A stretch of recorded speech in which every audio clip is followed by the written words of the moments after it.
안녕하세요. 캔들피그의 이런저런 시간입니다.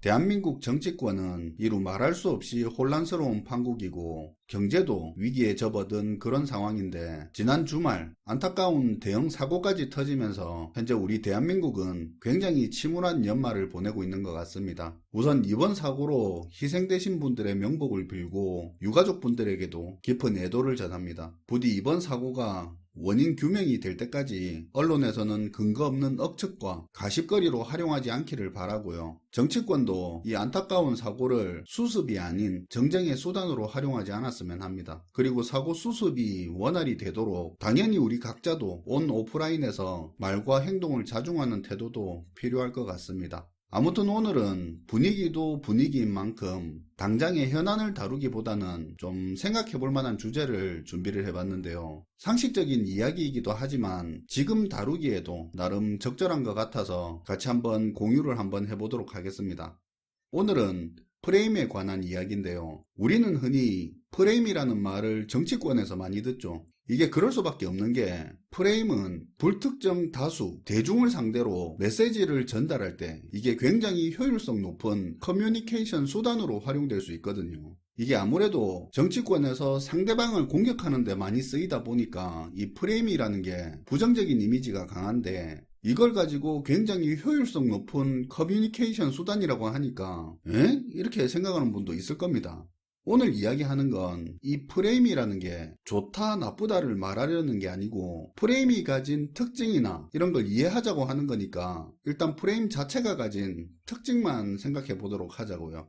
일단 본격적인 프레임 이야기 하기 전에 요거 한번 생각해 봅시다. 만약 정치인들이 수많은 대중을 상대로 자기들이 가지고 있는 생각이나 다양한 공약들을 일일이 다 말하고 그게 다 제대로 대중들에게 전달이 될까요? 물론 특정 정치인이나 그런 쪽에 굉장히 관심을 가지고 하나하나 챙겨보는 사람들이야 정치인들이 어떤 메시지를 전달하려고 하는지, 의도하는 게 뭔지 히스토리까지 쫙 꿰가면서 그들의 메시지를 받아들이겠지만, 보통의 대부분의 대중들에게 그 많은 메시지를 모두 전달하는 건 거의 불가능에 가깝죠. 그렇기 때문에 이 생각의 틀이라고 불리는 프레임을 사용하는 거죠. 예전에 이 프레임을 선거에 활용해서 대표적으로 재미를 본 케이스가 과거 미국 대선인데요. 클린턴 캠프에서 만든 프레임입니다. 선거 슬로건으로 아시는 분들 많을 텐데, 바보야, 문제는 경제야 라는 이 선거 슬로건으로 프레임 전략을 쓴 적이 있습니다. 일반인들한테 잘 알려진 사례인데, 당시에 공화당 부시가 대통령이었습니다. 걸프전으로 인해서 재정 적자에다가 무역 적자 때문에 경제 상황이 좋은 편이 아니었는데요. 당시에 민주당은 선거에서 부시 행정부의 경제정책 실패를 공략하려고 했는데, 당시 재선을 노리던 부시 행정부 지지율이 빠졌다고는 하지만 60% 이상으로 지지율이 그래도 꽤 높았거든요. 그때 클린턴이 만약에 부시 정부의 경제정책이 어떤 게 실패했고 재정적자가 심각하다느니 우리 경제를 어떻게 살리겠다느니 구구절절 대중들에게 계속 이야기를 했다고 해서 과연 대중들이 정말 경제가 심각하구나 이런 생각을 하는 사람들이 얼마나 됐겠습니까? 그게 얼마나 임팩트 있게 다가왔겠습니까?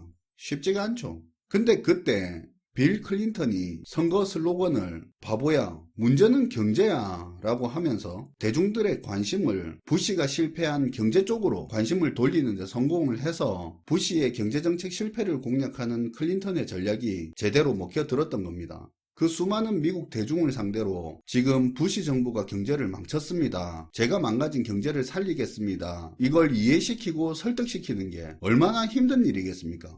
근데 바보야, 문제는 경제야 라는 그 슬로건으로 부시가 경제를 망쳤다는 프레임을 확 걸어버리니까 그대로 먹혀들었던 거죠. 이런 프레임을 활용하는 게 대표적으로 알려진 게 정치권인 건 맞지만, 우리가 살아가는 다양한 상황에서 이런 프레임은 흔하게 만날 수 있습니다. 예전에 있었던 유명한 일인데요. 어느 인스턴트 커피를 만들던 A라는 회사가 자기들 커피는 카제인 나트륨을 넣지 않았다는 광고를 하게 됩니다. 딴 말 안 했어요. 그냥 자기들은 카제인 나트륨을 사용하지 않았다는 그 말밖에 안 했거든요. 그런데 대중들에게 바로 이 프레임이 제대로 먹혀들어 버립니다. 대부분의 사람들은 카제인 나트륨이 뭔지는 모르겠지만 이 나트륨이라는 그 단어 하나 때문에 카제인 나트륨이라는 게 뭔가 몸에 해로운 것일 거라는 생각의 틀, 프레임에 갇혀버리는데요. 거기다가 자기들은 카제인 나트륨을 쓰지 않는다고 해버리니까 다른 인스턴트 커피를 만드는 회사들은 졸지에 몸에 나쁜 화학 성분을 흔하게 사용하고 있는 회사라는 그런 프레임이 씌워져 버린 겁니다. 지금에야 카제인 나트륨이 몸에 해로운 게 아니라는 걸 대부분이 알고는 있지만 이게 얼마나 대중들한테 효과적으로 먹혔는지 경쟁 회사에 엄청난 이미지 타격과 금전적인 피해를 끼쳤고요. 사회적인 논란까지도 됐었거든요. 아직도 카제인 나트륨이 몸에 해로운 물질로 알고 있는 사람도 있을 정도니까 이 프레임이라는 게 선한 목적이든 악한 목적이든 어떻게 사용하느냐에 따라 다르기야 하겠지만 이 프레임은 대중을 상대로 커뮤니케이션 할 때 굉장히 효율적인 수단인 건 사실입니다. 미국의 한 언어학자가 프레임 이론에 대해서 처음 이야기를 했었는데요. 이 사람이 한 말이 프레임이라는 게 특정한 언어하고 연결돼서 연상되는 사람들의 생각의 체계라고 그렇게 정의를 했습니다. 예를 들면 이런 건데요. 어떤 부정적인 상황으로부터 도와주거나 구해준다는 느낌이 드는 단어가 있는데 구호라든가 구제 이런 단어들이 비슷한 느낌을 주죠. 기본적으로 이런 단어들은 우리 머릿속에 부정적인 느낌보다 좋은 느낌의 단어로 자리 잡혀 있는데요. 근데 이 단어를 활용해서 세금으로부터의 구제 이렇게 표현을 하면 어떤 느낌이 듭니까? 세금으로부터 구제한다고 하니까 일단 이 세금이라는 단어가 부정적인 느낌으로 다가오고 막 세금 때문에 지금 더 힘든 것 같고 현재 세금이 과도하다는 느낌도 더 들고 덜어내야 할 짐이나 족쇄처럼 느껴지지 않습니까? 그리고 거기서 구제해준다니까 이 구제라는 말이 더 크게 다가오고요. 근데 세금에서 구제한다는 이 말은 실제로 이게 그냥 감세 정책인데 이걸 프레임을 씌워서 말을 했던 겁니다. 선거 공약을 효과적으로 전달하기 위한 선거 구호였던 거죠. 어떤 안 좋은 상황에서 꺼내주는 느낌을 주는 이 구제라는 이 단어 하나를 세금에다 붙여버리니까 세금이라는 단어에 부정적인 생각이 만들어져 버리죠. 이게 특정한 언어와 연결이 돼서 연상되는 생각의 체계라고 할 수 있습니다. 이런 프레임들은 짧은 문구 하나만으로 많은 사람들의 머릿속에 이미지를 만들어서 사람들이 그 틀 안에서 생각하도록 만들기 때문에 대중을 상대로 하는 정치권이나 기업 마케팅에서 전략적으로 자주 쓰입니다.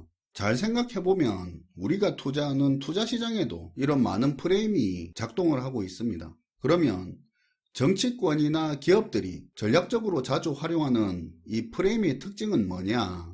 우선 첫 번째로 앞서 말했던 카제인 나트륨 프레임에 갇혔던 소비자의 경우처럼 한 번 프레임에 빠져든 사람은 그 프레임 안에서 빠져나오기가 힘듭니다. 프레임에 빠질 때는 하나의 슬로건, 단어 하나로 빠져버리지만 프레임에 갇힌 이후에 다시 여기서 빠져나오려면 엄청난 양의 논리적 근거와 정보가 동원이 되어도 쉽게 빠져나오기가 힘들어요.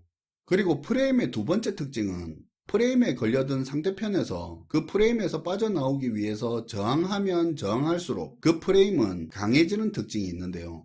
카제인 나트륨을 사용하지 않는다는 그 프레임에 빠져든 소비자들은 기존 커피 회사에 항의를 하겠죠. 그러면 당연히 그 회사에서는 카제인 나트륨이 몸에 해로운 게 아니다. 반격도 하고 근거도 되고 성분의 인체 무해성에 대한 과학적 자료도 들고 나올 겁니다. 근데 이미 소비자들의 머릿속에 카제인 나트륨은 나쁜 것이 되어 있고 과학적인 반박 자료를 내놔도 대중들은 쉽게 받아들이질 않고 인체에 무해한지 검증한 기관도 그거 한패 아니냐는 등 이렇게 생각이 작동되게 되는 겁니다. 프레임에 한번 걸리면 프레임에 대응을 하면 할수록 이 프레임이라는 게 더 강해지는 그런 특징도 있습니다.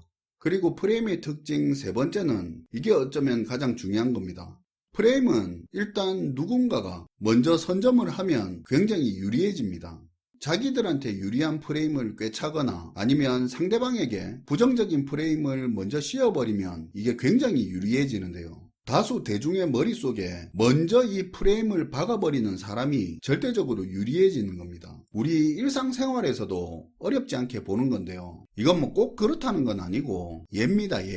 예를 들어 회사 자기 부서에 타 부서, 타 사업장에서 근무하던 직원이 전환 배치돼서 내일부터 우리 부서에 온다는 소문이 있다고 칩시다. 그런데 누가 어떤 소문을 내요.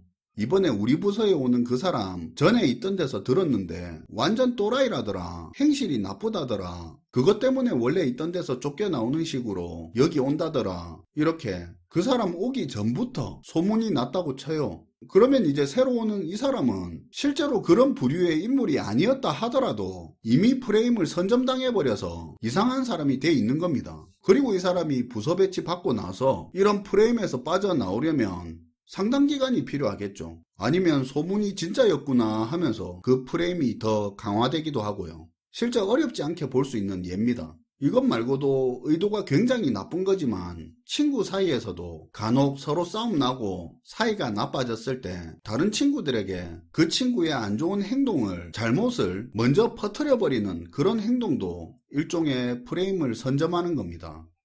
이렇게 전략적으로 쓰이는 프레임의 특징은 프레임을 선점하게 되면 선점하는 것 자체로 유리해지고 프레임에 걸린 사람들은 빠져나오기 힘들고요. 그리고 그 프레임에서 빠져나오려고 해명하고 반박하고 대응하면 할수록 그 프레임이 더 강해지는 특성이 있다고 했습니다. 또 한번 성공했던 프레임은 쉽게 없어지지 않는 그런 특징도 있고요.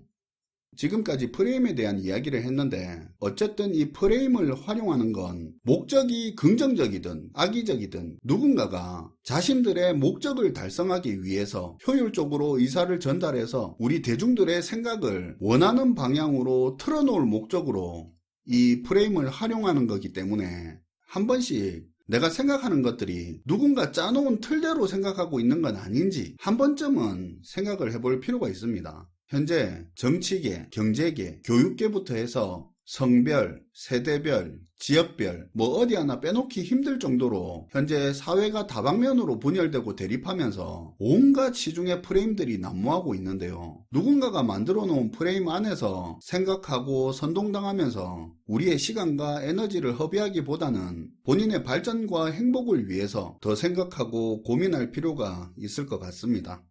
우울한 연말을 보내고 있지만 또 그래도 새해가 오고 있습니다. 올 한 해 건강하시고 새해 복 많이 받으시길 바라겠습니다. 시청해 주셔서 감사하고요. 지금까지 캔들피그의 이런저런 시간이었습니다.